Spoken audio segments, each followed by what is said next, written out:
चलिए स्टार्ट करते हैं। MCQ 07 और MCQ 07 जो हमारा सब्जेक्ट है उसका नाम है फाइनेंशियल मैनेजमेंट। ठीक है, तो फाइनेंशियल मैनेजमेंट जैसा कि हम समझते हैं हमारे फाइनेंस को मैनेज करना। तो इसी सब्जेक्ट के अंदर हमारे पास एक बहुत प्यारा प्रैक्टिकल क्वेश्चन बनता है, एक न्यूमेरिकल हमारे एग्ज़ाम में आता है जिसका नाम है हमारे पास लिवरेज। अब ये लिवरेज क्या होता है? जैसा कि हम देखते हैं कि जब कोई चीज़ हमारे कंट्रोल से बाहर हो रही होती है तो कंट्रोल से बाहर होने के लिए हम उस चीज़ को कंट्रोल में लाने के लिए क्या करते हैं, हम लगाते हैं उस पर लगाम। तो जो लगाम लगाई जाती है उसी को हम क्या बोलते हैं, यहाँ पर लिवरेज बोलते हैं। बट ये जो यहाँ पर लगाम लगाई जाएगी, जो लिवरेज हम पढ़ेंगे ना, ये पढ़ेंगे हम फाइनेंस के अंदर, कि एक कंपनी जिसके अंदर जो फाइनेंस है वो किस तरीके से यूज़ हो रहा है और उसको हम कैसे कंट्रोल में कर सकते हैं अपने। तो उसी चैप्टर को हम यहाँ पे आज डिस्कस कर रहे हैं। तो लिवरेज हम देखें तो हमारे पास 3 तरीके की लिवरेज होती है। पहली लिवरेज आपको देखने को मिलेगी ऑपरेटिंग लिवरेज। जो भी आपकी ऑपरेटिंग एक्टिविटीज़ होती है उनके ऊपर लगाम लगाना कि ऑपरेटिंग एक्टिविटी से हमें रिटर्न अच्छा मिल रहा है या नहीं मिल रहा। दूसरी लिवरेज की हम बात करते हैं फाइनेंशियल लिवरेज। फाइनेंशियल लिवरेज क्या कहती है, आप इक्विटी को कितना डिविडेंड दे रहे हो, आप डिवेंचर पे कितना इंटरेस्ट दे रहे हो। इस तरीके की जब हम चीज़ों की बात करते हैं फाइनेंस से रिलेटेड, वो कहलाती है फाइनेंशियल लिवरेज। फिर आगे हम बात करते हैं डिग्री ऑफ कंबाइंड लिवरेज। ये कंबाइंड लिवरेज क्या होती है, जब आप ऑपरेटिंग लिवरेज और फाइनेंशियल लिवरेज की मल्टीप्लाई करेंगे, operating leverage multiply financial leverage, तो आपको एक न्यू लिवरेज मिलती है जिसको हम कहते हैं कंबाइंड लिवरेज। ठीक है, चलिए अब हम यहाँ पे क्या समझते हैं कि ऑपरेटिंग लिवरेज को हम एक पूरा प्रॉपर नाम अगर दें तो हम बोलेंगे डिग्री ऑफ ऑपरेटिंग लिवरेज, ऐसे डिग्री ऑफ फाइनेंशियल लिवरेज। इस चीज़ का आप ध्यान रखेंगे। अब इनके फॉर्मूलों की बात करते हैं। देखिए डिग्री ऑफ ऑपरेटिंग लिवरेज, तो ऑपरेटिंग लिवरेज के लिए फॉर्मूला हमारे पास बनता है कॉन्ट्रीब्यूशन अपॉन EBIT। बस ये एक फॉर्मूला आप ध्यान रखेंगे। दूसरा फॉर्मूला आता है फाइनेंशियल लिवरेज के लिए। देखिए ये फॉर्मूला कंट्रीब्यूशन के बाद EBIT आया तो EBIT से ही चालू होगा, तो EBIT अपॉन में PBT। PBT मतलब प्रॉफिट बिफोर टैक्स। और कंबाइंड मैंने आपको बताया ही, दोनों क्या मल्टीप्लाई करा दो तो आ जाएगा। चलिए अब ये कॉन्ट्रीब्यूशन ये जो ऊपर आया है निकलता कैसे है। सबसे पहले क्वेश्चन में आपको गिवन होगी सेल्स। आप सेल में से वेरिएबल कॉस्ट को माइनस करेंगे तो आपको मिल जाएगा कॉन्ट्रीब्यूशन। तो सबसे पहले आपको पहली चीज़ क्या मिली, कॉन्ट्रीब्यूशन। जब आप कॉन्ट्रीब्यूशन में से फाइनेंशियल कॉस्ट को माइनस करेंगे तो आपको क्या मिलेगा, EBIT। अब आपको दो चीज़ मिल गई, कॉन्ट्रीब्यूशन और EBIT। इसी को बोलते हैं ऑपरेटिंग लिवरेज। जब आप EBIT में से इंटरेस्ट माइनस करेंगे, इंटरेस्ट ध्यान रखेंगे डिवेंचर्स पे लगता है या किसी भी लोन पर, तो आप जब माइनस करेंगे तो आपको एक न्यू चीज़ और मिलेगी जिसको हम बोलेंगे प्रॉफिट बिफोर टैक्स। तो जब EBIT आ गया, EBIT का प्रॉफिट बिफोर टैक्स, जब दोनों को डिवाइड कर देंगे तो हमारे पास फाइनेंशियल लिवरेज का फॉर्मूला बन जाएगा। आगे हमें जाना नहीं है क्योंकि हमारी ऑपरेटिंग लिवरेज और फाइनेंशियल लिवरेज दोनों आ चुकी है। चलिए एक बार दोबारा देख लेते हैं।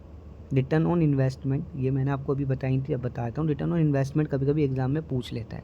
इसका फॉर्मूला क्या बनेगा भाई, रिटर्न मतलब कि आपको कितना मिला, यानी कि आपकी कितनी कमाई हुई, EBIT। किस पे मिला, इन्वेस्टमेंट पे। इन्वेस्टमेंट क्या होती है, आपकी एसेट्स होती है, यानी कि आपकी टोटल एसेट्स। ठीक है, तो टोटल एसेट्स पे आपको कितना रिटर्न मिला। बट आप एक ध्यान रखना, जब भी आप क्वेश्चन करेंगे ना आपको एसेट्स गिवन नहीं होगी, बट बचपन में हमने पढ़ लिया था total assets is equal to total liability, तो टोटल लायबिलिटी ले लेंगे। चलिए एसेट्स लिवरेज ये हम स्किप करेंगे। ऑपरेटिंग लिवरेज फॉर्मूला मैंने ऊपर लिखवाया था, फाइनेंशियल लिवरेज यही फॉर्मूला, एंड कंबाइंड लिवरेज ना multiplication of operating and financial. चलिए बहुत सिंपल सा क्वेश्चन होता है, पहला क्वेश्चन स्टार्ट करते हैं।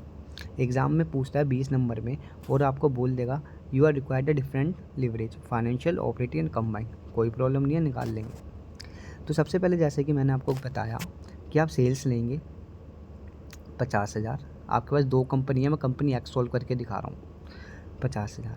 फिर आप वेरिएबल कॉस्ट को इसमें से माइनस करेंगे 20, तो 50,000 माइनस 20,000 तो हमारे को कितना मिल जाएगा, हमारे को मिल जाएगा 30,000। जो 30,000 आया इसको बहुत प्यारा सा नाम हम क्या देते हैं, कॉन्ट्रीब्यूशन।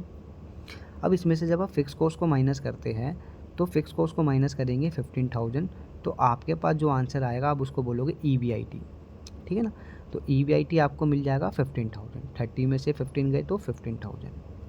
नेक्स्ट अब यहाँ पे इंटरेस्ट भी कह रहा है, तो भाई जो EBIT आया है अर्निंग बिफोर इंटरेस्ट, तो इंटरेस्ट माइनस और कर दो आप बस एक ही बार 5,000। तो अब आपका जो फाइनल आंसर आया वो 10,000 आया, और इसमें से टैक्स माइनस नहीं करा, इसलिए इसको नाम देंगे प्रॉफिट बिफोर टैक्स, या फिर कोई कोई इसको बोलता है अर्निंग बिफोर टैक्स। चलिए, तो ये तो पहले हमने एक टेबल बनाई। अब सबसे पहले ऑपरेटिंग लिवरेज निकालते हैं। तो याद करिए ऑपरेटिंग लिवरेज का फॉर्मूला क्या था। ऑपरेटिंग लिवरेज का फॉर्मूला था कंट्रीब्यूशन अपॉन में EBIT। ठीक है, कंट्रीब्यूशन अपॉन EBIT। मैं फॉर्मूला मिटा देता हूँ। अब कंट्रीब्यूशन कितना मिला हमें, कंट्रीब्यूशन हमें मिला, अगर हम देखें रेड मार्क्स से, तो कंट्रीब्यूशन मिला हमारे को 30 और EBIT कितना मिला 15। 30 और 50। चलिए, तो फॉर्मूले में पुट करते हैं। सबसे पहले कंट्रीब्यूशन 30,000, EBIT हमारा 15,000। तो यार मेरे पास बच्चों यहाँ पर क्या आ गया, मेरे पास आ गया आपके पास 2 टाइम्स। ठीक है, यानी कि 30 और 15 को डिवाइड करेंगे तो आंसर 2 आएगा, उसको हम टाइम्स में लिखते हैं। तो ऑपरेटिंग लिवरेज आ गई 2 टाइम्स। अब हम चलते हैं किस पे, अपनी फाइनेंशियल लिवरेज पे। तो फाइनेंशियल लिवरेज क्या बताई थी मैंने, कंट्रीब्यूशन EBIT तो पहले आ गया, तो EBIT पे ख़त्म हुआ तो EBIT से चालू करो, और नेक्स्ट और लास्ट आपने क्या निकाला EBT। तो EBIT अपॉन EBT। चलो अब EBIT पे चलते हैं। EBIT है 15,000 और EBT कितना है, EBT हमारे पास आया था 15 में से जब 5 गए थे तो 10,000, ये 10 है हमारा। ठीक है, चलिए, तो यहाँ पे जो आपको आंसर मिला फाइनेंशियल लिवरेज का वो मिलेगा 1.5। ठीक है, चलो अभी सारा डेटा मैं इरेज कर देता हूँ। तो अब आपको याद होगा ऑपरेटिंग लिवरेज का जो आंसर आया था वो आया था 2 टाइम्स, फाइनेंशियल लिवरेज का जो आंसर आया था वो आया था 1.5 टाइम्स। अब हमसे एक रेशियो और पूछता है जिसका नाम है कंबाइंड लिवरेज। तो कंबाइंड लिवरेज क्या था, ऑपरेटिंग मल्टीप्लाई फाइनेंशियल। तो ये हमारे पास 3 टाइम्स। तो हमारे पास तीनों रेशियो आ गई, ऑपरेटिंग भी आ गई, फाइनेंशियल भी आ गई, कंबाइंड भी आ गई। बस ये इतना सा चैप्टर था, 20 मार्क्स में आपसे पूछ लेता है एग्जाम्स के अंदर। चलिए, अब मैंने यहाँ पे आपको इग्नू के सारे क्वेश्चन नीचे दे दिए, आप इसको ईजिली कर सकते हैं। चलिए एक और करा दे रहा हूँ। सेल में से वेरिएबल कॉस्ट माइनस करेंगे तो कंट्रीब्यूशन, तो कंट्रीब्यूशन यहाँ से आपको कितना मिल जाएगा 1450। फिक्स कॉस्ट माइनस करेंगे जब इसमें से हम, तो 1450 में से अगर मैं फिक्स कॉस्ट माइनस करता हूँ तो मेरे को कितना मिलता है यहाँ पर 550। ठीक है, चलिए, तो 550 मेरे को यहाँ से मिल जाएगा। गड़बड़ हो गई ना, हाँ कैलकुलेशन में गड़बड़ हो गई है। चलिए, तो 18 में से 450 माइनस करेंगे तो 1350 मिलेगा, और जब हम इसमें से 900 भी माइनस कर देंगे, ये हो गया कंट्रीब्यूशन। कंट्रीब्यूशन लिख लेते हैं यहाँ पे समझने के लिए, और दूसरे वाले को हम जब करेंगे तो मेरे पास 450 बचेगा। 450 क्या बचेगा EBIT। आइए फर्म ए का मैं सॉल्व करवा देता हूँ। सबसे पहले ऑपरेटिंग लिवरेज, ऑपरेटिंग लिवरेज कहती है कंट्रीब्यूशन अपॉन में EBIT। तो कंट्रीब्यूशन कितना आया 1350, EBIT कितना आया 450, डिवाइड कर देंगे आंसर आ जाएगा 3 टाइम्स। कोई डाउट, कोई डाउट नहीं है। चलिए, अब यहाँ पे आपसे क्वेश्चन में क्या पूछ रहा है, देखो यहाँ पे ना बस आपसे सिर्फ एक ही चीज़ पूछ रहा है, डिग्री ऑफ ऑपरेटिंग लिवरेज। ऐसा क्यों पूछ रहा है, क्योंकि भाई फाइनेंशियल लिवरेज के लिए इंटरेस्ट चाहिए, क्वेश्चन में इंटरेस्ट गिवन नहीं है, इसलिए हम दोनों में ऑपरेटिंग लिवरेज ही निकालेंगे। एक पॉइंट और है इसमें, profit to sales. Profit to sales ratio का मतलब क्या, भाई प्रॉफिट कितना हुआ था, प्रॉफिट मतलब EBIT आया था 450, किसके ऊपर सेल्स, सेल्स कितनी थी 1800। भाई मल्टीप्लाई 100 कराना चाहते हो करा लेना, तो ये आपको कितना मिल जाएगा, अब यहाँ पर आप कैलकुलेट कर लेना। कोई डाउट यहाँ तक, कोई डाउट नहीं है, 5 टाइम्स यहाँ पे इसका भी आंसर आ जाएगा। चलिए, सेम ऐसे ही अगला क्वेश्चन है, ये वाला क्वेश्चन मैं आपको एक बार सॉल्व कर देता हूँ। आपको 3 कंपनी दे रखी है, एक कंपनी को मैं सॉल्व कर देता हूँ। चलिए, डेट और कैपिटल इसका काम नहीं है आपको क्वेश्चन की स्टार्टिंग कर दी EBIT से, यानी कि कंट्रीब्यूशन वगैरह भी होगा, बट मेरे को काम नहीं है। क्यों नहीं है, क्योंकि मेरे से क्वेश्चन में सिर्फ फाइनेंशियल लिवरेज पूछ रहा है। तो आपको क्या करना है, EBIT में इंटरेस्ट माइनस करना है। EBIT कितना है 800, ठीक है, और इंटरेस्ट कितना है 10%। 10% किसका लगेगा, 10% लगेगा डिबेंचर का, यानी कि डेट का। 800 4000 का 10% 400, तो अगर मैं 800 में से 400 माइनस करूँगा तब भी मेरे पास 400 ही बचेगा। तो जो 400 बचा ये बचा प्रॉफिट बिफोर टैक्स। चलिए, और फाइनेंशियल लिवरेज क्या कहती है EBIT कितना है 800, प्रॉफिट बिफोर टैक्स कितना है, प्रॉफिट बिफोर टैक्स है 400, तो आंसर कितना आ गया 2, ख़त्म।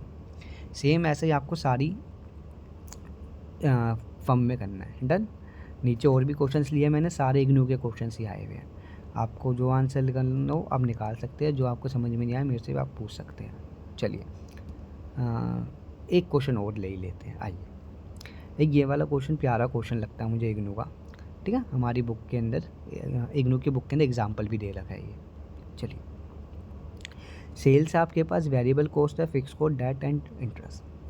मैं आपको इसके अंदर जल्दी जल्दी निकाल देता हूँ ज़रा। सेल में से वेरिएबल कॉस्ट गई तो इसको इसमें से हम माइनस कर लेते हैं, तो ये आपके पास बन जाएगा 330। ठीक है, 330। तो मैं यहाँ पे लिख देता हूँ 3,30,000। 3,30,000 का आ गया आपके पास कॉन्ट्रीब्यूशन। अब इसमें से फिक्स कॉस्ट माइनस कर देंगे, तो 3,30,000 में से जब आप 60 माइनस करेंगे तो 270 बचेगा। तो 270 को मैं नाम दे दूँ यहाँ पर, 2,70,000 को नाम दे दिया EBIT। अब EBIT में से आपको डिबेंचर का इंटरेस्ट माइनस करना है, तो 9% आप लगाएंगे 450 पे, तो ये आ जाएगा 40,500। ठीक है, 40,500। तो आपके पास कॉन्ट्रीब्यूशन है, EBIT है, इसको माइनस कर देंगे, अर्निंग बिफोर टैक्स आ जाएगी। अर्निंग बिफोर टैक्स भी मैं निकाल ही देता हूँ अब।